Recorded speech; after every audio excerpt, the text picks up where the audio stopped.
राम पाठशाला रही और रामचंद्र जी हमारे गुरु रहे और चौधरी यशपाल सिंह जी के चरणों में नमन करते हुए गुर्जर सम्राट मिहिर भोज, धन सिंह कोतवाल, माता पन्ना दास, सभी गुर्जर समाज के महान पुरुषों के चरणों में नमन करते हुए सामने बैठे हुए पिता समान बुजुर्गों, नौजवान साथियों, माताओं, बहनों, आज यहाँ जो बरादरी की चौधराहट बैठी है, मैं धन्यवाद देता हूँ कृष्णपाल जी को कि इन्होंने राजकुमार भाटी जी जो हमारे समाज के नायाब हीरे हैं, हम तलाश कर रहे थे कि रामचंद्र जी के जाने के बाद इस समाज का कौन नेतृत्व करेगा, ये भगवान ने हमें दे दिया।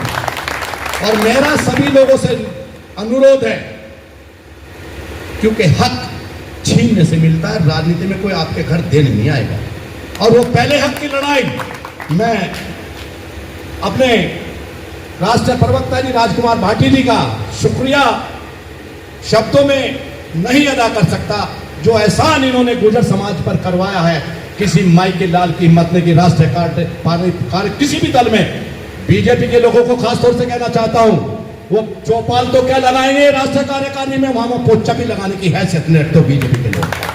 और ये अखिलेश यादव जी को मैं धन्यवाद देना चाहता हूं, उन्होंने दिल खोल के आपका स्वागत किया। आपकी बारी है 2027 में, आप पोचा लगाने वाली पार्टी में जाते हो या मंच पर बैठने वाली पार्टी में जाते हो, ये आप लोग को तय करना है। हमारे इतिहास को छीनने का काम किया जा रहा है इस बीजेपी सरकार के द्वारा। राष्ट्रीय अध्यक्ष ने जो शब्द प्रदेश प्रवक्ता जी, राष्ट्रीय प्रवक्ता जी राजकुमार भाटी जी के लिए गए, उन लफ्जों को मैं आपको दोहराना चाहता हूं, क्योंकि घर का जोगी जोगना और बाहर का जोगे सिद्ध।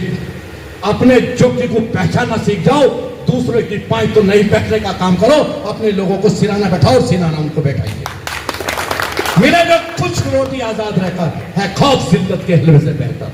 हमें बीजेपी की भीख नहीं चाहिए, हमें अधिकार चाहिए। इस उत्तर प्रदेश के अंदर मैं किसी की वो तौहीन करने के लिए ना खड़ा हूं, इसको गुजरलैंड बना दो 2027 में।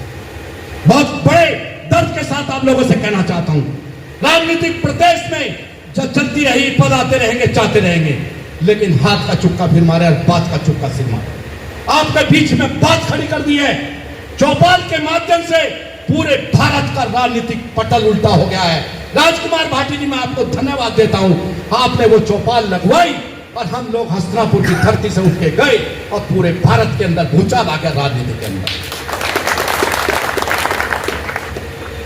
बात बहुत कुछ है, लेकिन आपके बीच में हम आते रहेंगे, जाते रहेंगे, नेता आते रहे, बदलते रहे।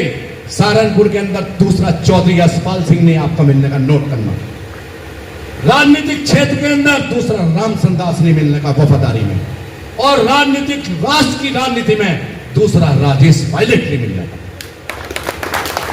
अब नजर केवल एक ही शख्स पे है, जिसका नाम है राजकुमार भाटी। इसको पहचानना नहीं, आप पछताओगे। मैं इसके साथ आपसे निवेदन करता हूं, क्योंकि जब अपना घर का चौधरी होता है ना, जब घर से बारात जाती है और जिसके घर हम बारात ले जाते हैं, अगर गांव से आप दूल्हा तैयार नहीं करोगे तो उसको दुल्हन दूल्हे को मिलेगी। बारात वालों को लड्डू मिल सकते हैं। अगर आपका राजनीतिक दूल्हा तैयार नहीं है तो 2027 कार बनाएंगे और मलाई दूसरे खाएंगे। समझ जाओ मेरी बात है साहब। तो आप लोगों से केवल एक ही निवेदन है, 2027 में आप सरकार बनाइए और आप जैसा मंच सुशोभित है, लखनऊ के अंदर आपकी हिस्सेदारी अखिलेश यादव ने आपको न्योता दे दिया गुर्जर चौपाल के माध्यम से, उस न्योते को स्वीकार करिए और राजनीतिक सत्ता की प्राप्ति करिए और अपने नौजवानों के चेहरे पर अपनी हिस्सेदारी, अपने नौजवानों की, अधिकारियों की, अपने नौकरियों की लगवाइए और इस गुर्जर समाज के इतिहास को एक पन्ने में और जोड़ दिए। दिलों में आग, लबों पे गुलाब रखते हैं भाटी, आपकी नजरें दिलों में आग, लबों पे गुलाब रखते हैं। कुछ लोग अपने चेहरे पर दौरी नकाब रखते हैं। चिराग समझकर भाटी जी वो आपको बुला ना पाएंगे, क्योंकि आप अपने घरों में हजारों आफताब रखते हैं। मैं आपसे मुखातिब होता हूं दोबारा, मैं राष्ट्रीय अध्यक्ष जी अखिलेश यादव जी का धन्यवाद देता हूं कि हस्तिनापुर की धरती से जो तूफान उठा है, क्योंकि हस्तिनापुर की धरती वो है जहां पांडवों की और कौरवों की लड़ाई हुई, अन्याय की और न्याय की लड़ाई हुई। वहीं से एक तूफान उठाया गुर्जर समाज के लोगों ने, और ये तूफान पूरे उत्तर प्रदेश में 2027 में तख्ता पलट करके रहेगा। ये आपसे वादा है मेरा, क्योंकि जो हस्तिनापुर जीतता है उसकी सरकार बनती है और हस्तिनापुर पार्टी जी 1 लाख गुजर जिताता है और गुजरों के सिर तेज बनेगा 2027 में मुख्यमंत्री हाउस में। जैसे आप लोग बैठे हो, आप लोग ऐसे ही बैठोगे, मेरा बाप से बात। बढ़ चली है पीर परवसी, अब तो बर्फ पिघलनी चाहिए, इस हिमालय से कोई गंगा निकलनी चाहिए। मेरे दिल में ना सही, तेरे दिल में आग लगनी जरूर चाहिए। हंगामा पैदा करना मेरा मकसद नहीं है, मेरा मकसद है कि इस गुजर कौम की तस्वीर बदलनी चाहिए। जय हिंद, जय भारत, जय गुजर।